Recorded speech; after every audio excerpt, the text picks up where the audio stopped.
Welcome back. We took a nice little pause for a hot second and got our crap together. Now we're going to keep going. Oh, no. Okay. 8 more pages. Yep. Okay. The class gathered on the front steps of the museum where we could watch foot traffic along Fifth Avenue. Overhead, a huge storm was brewing, with clouds blacker than I'd ever seen over the city. I figured maybe it was global warming or something because the weather all across New York State had been weird since Christmas. We'd have massive snowstorms, flooding, wildfires from lightning strikes. Blah, blah, blah. We'd had massive snowstorms, flooding, wildfires from lightning strikes. I wouldn't have been surprised if this was a hurricane blowing in. Nobody else seemed to notice. Some of the guys were pelting pigeons with Lunchable crackers. Nancy Bobafoot was trying to pickpocket something from a lady's purse, and of course, Mrs. Dodds wasn't seeing a thing. My back hurts. Grover and I sat at the edge of the fountain, away from the others. We thought if maybe we did that, everyone wouldn't know that we were from that school. The school for loser freaks who couldn't make it anywhere. Make it elsewhere. Detention? Grover asked. Nah, I said, not for Mr. Bruner. I just wish he'd lay off me sometimes. I mean, I'm not a genius. Same, Percy. Grover didn't say anything for a while. Then, when I thought he was going to give me some deep philosophical comment to make me feel better, he said, "Can I have your apple?" I didn't have much of an appetite, so I let him take it. I watched a stream of cabs going down Fifth Avenue and thought about my mom's apartment, only a little ways uptown from where we sat. I hadn't seen her since Christmas. I wanted so bad to jump in a taxi and head home. She'd hug me and be glad to see me, but she'd be disappointed too. She said send me right back to Yancey, remind me that I had to try harder, even if this was my 6th school in 6 years, and was probably going to get kicked out again. I wouldn't be able to stand that sad look she'd give me. Mr. Bruno parked his wheelchair at the base of the handicap ramp. He ate celery while he read a paperback novel, and a red umbrella stuck up from the back of his chair, making it look like a motorized cafe table. I was about to unwrap my sandwich when Nancy Bobafoot appeared in front of me with her ugly friends. I guess she'd gotten tired of stealing from the tourists and dumped her half-eaten lunch in Grover's laps. Oops! She grinned at me with her crooked teeth. Her freckles were orange, as if someone had spray-painted her face with liquid Cheetos. I tried to stay cool. The school counselor told me a million times, count to 10, get control of your temper. But I was so mad that my mind went blah, blah, but I was so mad my mind went blah, blah. But I was so mad my mind went blank. A wave roared in my ears. I don't remember touching her, but the next thing I knew, Nancy was sitting on her butt in the fountain, screaming, "Percy pushed me." Mrs. Dodds materialized next to us. Some of the kids were whispering, "Did you see the water? It, grabbed her." That's my child's whispering impression. 3 different kids all had the same voice. I didn't know what they were talking about. All I knew is that I was in trouble again. As soon as Miss Dodds was sure poor little Nancy was okay, promising to get her a new shirt at the museum gift shop, etc., etc., Miss Dodds turned to me, as if there was a triumphant fire in her eyes, as if I'd done something she'd be waiting for all semester. "Now, honey." I know, I grumbled. A month erasing workbooks. That wasn't the right thing to say. "Come with me," Mrs. Dodds said. I know she's supposed to have a Georgia accent, but I just can't commit to one. "Wait!" Grover yelped. "It was me. I pushed her." I stared at him stunned. I couldn't believe he was trying to cover for me. Miss Dodds scared Grover to death. She glared at him so hard his whiskery chin trembled. "I don't think so, Mr. Overwood." It's Underwood, but I just replaced the under with an over. "I don't think so, Mr. Underwood," she said, "but you will stay here." She probably said a lot more intimidating than that, but that's how I personally translated it. Grover looked at me desperately. "It's okay, man," I told him. "Thanks for trying." "Honey," Miss Dodds barked at me. "Now!"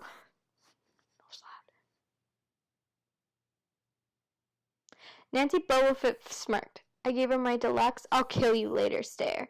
Then I turned to face Miss Dodds, but she wasn't there. She was standing at the museum entrance, way at the top of the steps, gesturing impatiently for me to come. How'd she get there so fast?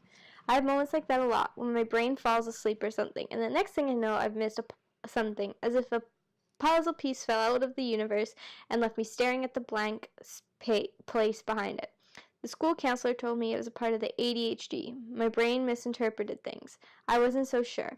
I went after Miss Dodds. Halfway up the steps, I glanced back at Grover. He was looking pale, cutting his eyes between me and Mr. Brunner, like he wanted Mr. Brunner to notice what was going on, but Mr. Brunner was absorbed in his novel. I looked back up. Miss Dodds had disappeared again. She was now inside the building, at the end of the entrance hall. Okay, I thought, she's going to make me buy a new shirt for Nancy at the gift shop, but apparently that wasn't the plan. I followed her deeper into the museum. When I finally caught up with her, we were back in the Greek and Roman section. Except for us, the gallery was empty. Miss Dodd stood with her arms crossed in front of a big marble frieze, F-R-I-E-Z-E. Frieze? Oh, I'm an idiot. I can't, it's a marble thing of the Greek god. She was making this weird noise in her throat, like growling. Even without the noise, I would have been nervous. It's weird being alone with a teacher, especially Miss Dodds. Something about the way she looked at the frieze, as if she wanted to pulverize it. You've been giving us problems, honey, she said. I did the safe thing. I said, yes, ma'am. She tugged on the cuffs of... Okay, timer, go off. She tugged on the cuffs of her leather jacket. Did you really think you'd get away with it? The looks in her eyes was beyond mad. It was evil. She's a teacher, I thought nervously. It's not like she's going to hurt me. I said, I'll try harder, ma'am. Thunder shook the building. We're not fools, Percy Jackson, Miss Dodd said. It was only a matter of time before we found you out. Confess, and you will suffer less pain. I didn't know what she was talking about. All I could think of was the teachers must have found my illegal stash of candy I'd been selling out of my dorm room. Or maybe they realized I got my essay on Tom Sawyer from the internet without ever reading the book, and now they're going to take away my grade. Or worse, they were going to make me read the book. That's a mood.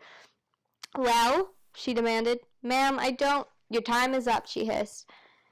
Then the weirdest thing happened. Her eyes began to glow like barbecue coals, her fingers stretched, turning into talons. Her jacket melted into large, leathery wings. She wasn't human. She was a shriveled hag with bat wings and claws and a mouthful of yellow fangs, and she was about to slice me to ribbons. Then things got even stranger. Mr. Brunner, who had been out front of the museum a minute before, wheeled his chair into the doorway of the gallery, holding a pen in his hand. What ho, Percy, he shouted, and tossed the pen through the air. Mrs. Dodds lunged at me. With a yelp, I dodged and felt talons slash the air next to my ear. I snatched a ballpoint pen out of the air, but when it hit my hand, it wasn't a pen anymore. It was a sword. Mr. Brunner's bronze sword, which he always used on tournament day. Mrs. Dodds spun towards me with a murderous look in her eyes. My knees were jelly. My hands were shaking so bad I almost dropped the sword. She snarled, Die, honey! That's the worst phrase. And she flew straight at me. Absolute terror ran through my body. I did the only thing that came naturally. I swung the sword. The metal blade hit her shoulder and passed clean through her body as if she was made of water. Hiss! That's the sound effect. Hiss of monsters. Mrs. Dodds was a sandcastle in a powder fan. She exploded into yellow powder, vaporized on the spot, leaving nothing but the smell of sulfur and a dying screech, and an evil chill in the air, as if the two glowing red eyes were still watching me. I was alone. There was a ballpoint pen in my hand. Mr. Brunner wasn't there. Nobody was there but me. My hands were still trembling. My lunch must have been contaminated with magic mushrooms or something. Had I imagined the whole thing? I don't know, Percy. I went back outside. It had started to rain. Grover was sitting by the fountain, a museum map tented over his head. Nancy Bumblefoot was still standing there, soaked from her swim in the fountain, grumbling to her ugly friends. When she saw me, she said, I hope Miss Kerr whipped your butt. I said, who? Our teacher, duh. I blinked. We had no teacher. I blinked. We had no teacher named Miss Kerr. I asked Nancy what she was talking about. She just rolled her eyes and turned away. I asked Grover where Miss Dodds was. He said, who? But he paused first, like he wouldn't look at me, so I thought he was messing with me. Not funny, man, I told him. This is serious. Thunder boomed overhead. I saw Mr. Brunner sitting under his red umbrella reading his book, as if he'd never moved. Ah! I went over to him. He looked up, a little distracted. What would my... that would... He looked up a little distracted. That would be my pen. Please bring your own writing utensil in the future, Mr. Jackson. I handed Mr. Brunner his pen. I hadn't even realized I was still holding it. Sir, I said, where's Miss Dodds? He stared at me blankly. Who? The other chaperone, Miss Dodds, the pre-algebra teacher. He frowned and sat forward, looking mildly concerned. Percy, there is no Miss Dodds on this trip. As far as I know, there has never been a Miss Dodds at Yancey Academy. Are you feeling all right? That's the end of chapter 1.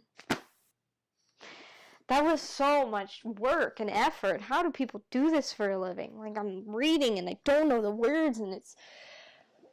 my back like hurts? What is happening? Anyways, that was the first chapter of Percy Jackson.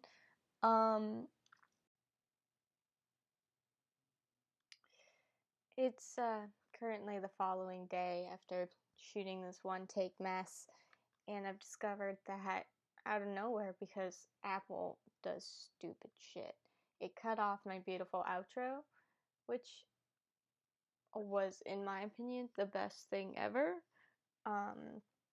So I decided to just wing it, and anyways, from what I remember, it was me being like, I read the first chapter, hope it was fun. Yeah, I I don't know. Anyways, sorry that I literally blew out the mic the entirety of both of these videos, but I just don't have the energy or a single fuck to go in and fix it properly. Okay, that's all. Okay, bye!